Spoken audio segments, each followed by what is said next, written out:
मुंबई की शाम और बाहर तेज बारिश। शहर के सबसे महंगे कैफे में राहुल बैठा अपनी कॉफी का इंतजार कर रहा है।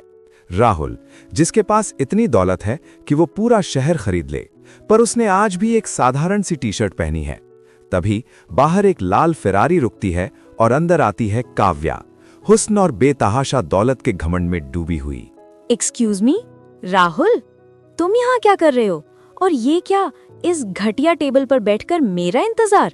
तुम्हें पता भी है मैं कौन हूँ? सुकून से बैठो, यहाँ की कॉफी बहुत अच्छी है। अपनी ये फालतू की सलाह अपने पास रखो। देखो अपनी हालत, इन फटे हाल कपड़ों में तुम मुझसे मिलने की हिम्मत कैसे कर सकते हो?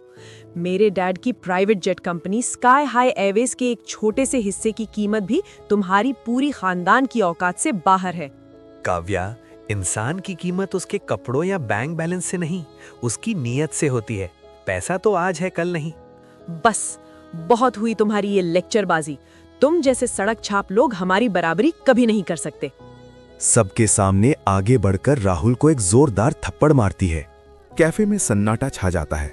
लोग राहुल की तरफ देखकर कानाफूसी करने लगते हैं। राहुल ने अपना गाल सहलाया। उसकी आंखों में आंसू नहीं थे, बल्कि एक ठहराव था। आइंदा मेरे सामने आने की कोशिश भी मत करना। तुम जैसे मिडिल क्लास कचरे को मैं अपनी सैंडल की धूल भी न समझूं। Get out. वक्त का पहिया घूमा। 2 साल बीत गए। काव्या के पिता विक्रम मल्होत्रा की कंपनी स्काई हाई एयरवेज भारी कर्जे में डूब गई।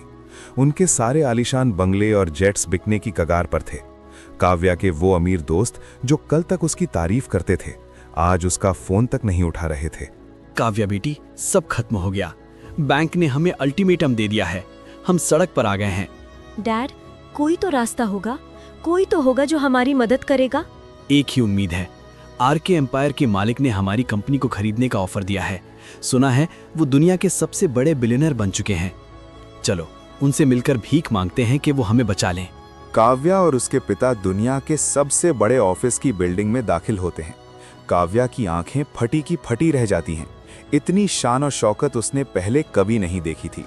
वे केबिन के अंदर पहुंचते हैं, जहां एक शख्स कांच की दीवार के पास खड़ा शहर को देख रहा है। सर, शुक्रिया, बहुत बहुत शुक्रिया हमारी डूबती नैया को सहारा देने के लिए। आप हमारे लिए भगवान बनकर आए हैं। सर, हम आपकी ये मेहरबानी कभी नहीं भूलेंगे। वो शख्स धीरे से अपनी कुर्सी घुमाता है। जैसे ही चेहरा सामने आता है, काव्या के हाथ से उसका कीमती बैग गिर जाता है। सामने खड़ा था राहुल। राहुल, तुम? ये कैसे मुमकिन है? तुम तो एक साधारण? हाँ काव्या, मैं आज भी साधारण ही हूँ। पर जिस स्काई हाई एयरवेज के घमंड में तुमने मुझे थप्पड़ मारा था, आज उस कंपनी का नया मालिक मैं हूँ। तुम बिलियनर हो और काव्या, तुमने इसे थप्पड़ मारा था? अंकल, आपकी कंपनी अब सुरक्षित है। मैंने उसे डूबने से बचा लिया है।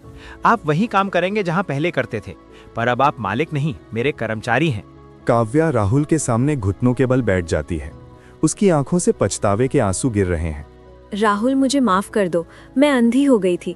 मैंने तुम्हें बहुत बुरा महसूस कराया। मैं अपनी गलती सुधारना चाहती हूँ। क्या हम फिर से वैसे ही रह सकते हैं? मैं तुम्हारी हर बात मानूंगी।